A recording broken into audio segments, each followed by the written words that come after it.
लंका पर चढ़ाई से पहले प्रभु श्री राम भगवान शिव की पूजा करना चाहते थे, लेकिन कोई सुयोग्य पुरोहित चाहिए था। वो जामवंत सबसे सीनियर हैं, सबसे वरिष्ठ हैं। वो उनसे पूछते हैं कि पुरोहित कहाँ मिलेगा।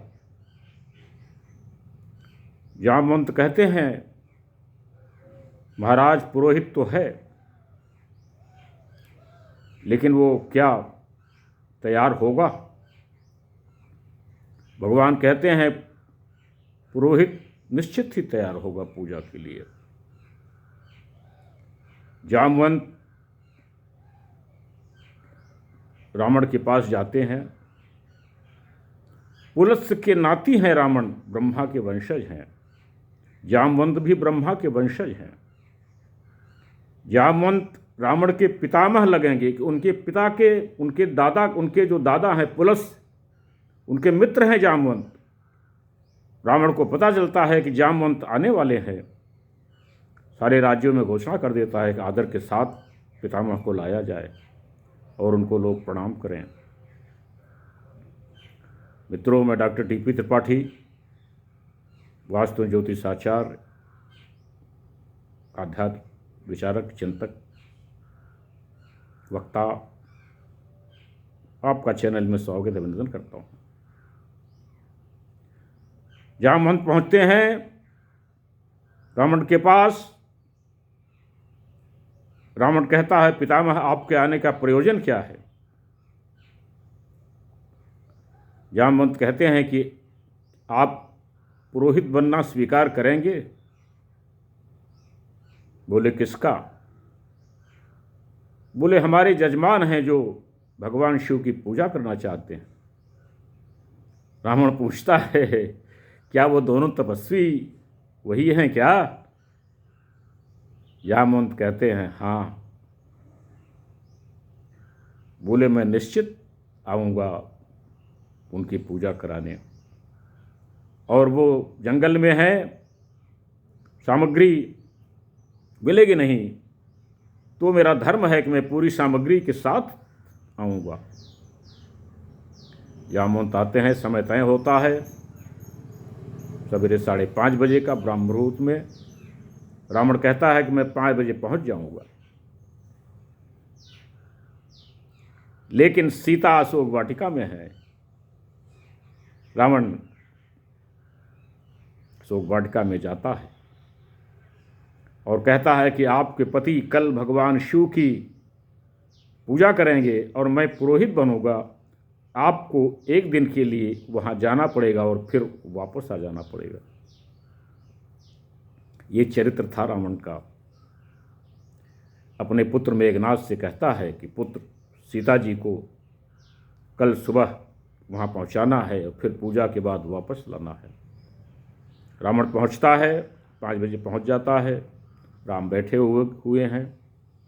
रावण पूछता है, आपकी पत्नी कहाँ है। पत्नी के बिना तो यज्ञ पूरा नहीं होगा।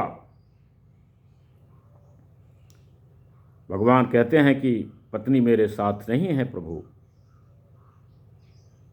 तो कहते हैं, मैं पुरोहित हूँ, मेरा धर्म है अपने जजमान की सारी इच्छाओं को पूरा करना। कहता है, बेटा मेघनाथ, सीता जी को राम के पार्श्व में बिठाओ। यज्ञ होता है।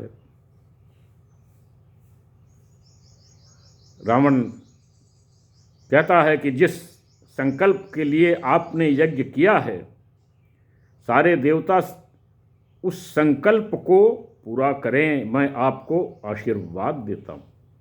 रावण आशीर्वाद देता है राम। विश्व विजयी रावण, जिसने सारे ग्रहों को कब्जे में कर अपने दबा रखा था, शनि को तो अपने पैर के नीचे दबा रखा था, भगवान श्री राम को आशीर्वाद देता है। भगवान श्री राम कहते हैं कि आपकी दक्षिणा क्या है। बोलता है समय पर मांग लूँगा। बोलते हैं नहीं, मैं रघुवंशी हूँ, आप दक्षिणा बताइए। रावण कहता है मेरी मृत्यु के समय आप दोनों जजमान मेरे सामने खड़े रहें। क्या मांगा है? मृत्यु के समय आप दोनों जजमान मेरे सामने खड़े रहें। ये दक्षिणा रावण मांगता है। युद्ध खत्म हो गया है, लंका विजय हो गई है। भगवान श्री राम बैठे हुए हैं समुद्र के किनारे पश्चाताप में कि इतना शव मार काट क्यों हुआ। मंदोदरी उनसे मिलने आती है। भगवान राम पीछे से आती हैं, परछाई देखते हैं, उठ करके प्रणाम करते हैं। माता प्रणाम, आप कौन हैं? वो कहती हैं कि मैं लंकेश की अभागिन पत्नी हूँ और देखने आई हूँ कि जिसने ब्रह्मा को, सबको, शंकर को कैलाश उठा लिया, सबको, कुबेर को कब्जे में ले लिया, उसको मारा किसने? तो आपको पता चल गया कारण? हाँ, मुझे पता चल गया। एक मेरा पति था जो मेरे जैसे सुंदर स्त्री को होते हुए भी दूसरी स्त्री का हरण करता था, और एक राम है जो एक स्त्री को देख करके उठ करके जय माँ को प्रणाम कर रहा है। ये राम का व्यक्तित्व था, इसीलिए वो मर्यादा पुरुषोत्तम कहलाए। मंदोदरी जाती है वापस और विलाप करती है, लेकिन उसके मन में संतोष जरूर है कि ये कोई साधारण पुरुष नहीं, परमेश्वर हैं। तो बहुत बड़ी सीख मिलती है कि हम सभी एक दूसरे का आदर करें, सम्मान दें। माता, बहन, बेटी, सबको उसी तरह से सम्मान दें। मेरा वीडियो पसंद आया, शेयर करें, सब्सक्राइब करें, लाइक करें, दोस्तों को बताएं, मित्रों को बताएं, रिश्तेदारों को बताएं और लोगों को बताएं, उनको भी जानकारी हो। मेरा नंबर है 9451033559। इस नंबर पर आप मुझे रिंग कर सकते हैं, कॉल कर सकते हैं, अपनी परेशानी पूछ सकते हैं, उसका निदान किया जाएगा। तब तक के लिए नमस्कार।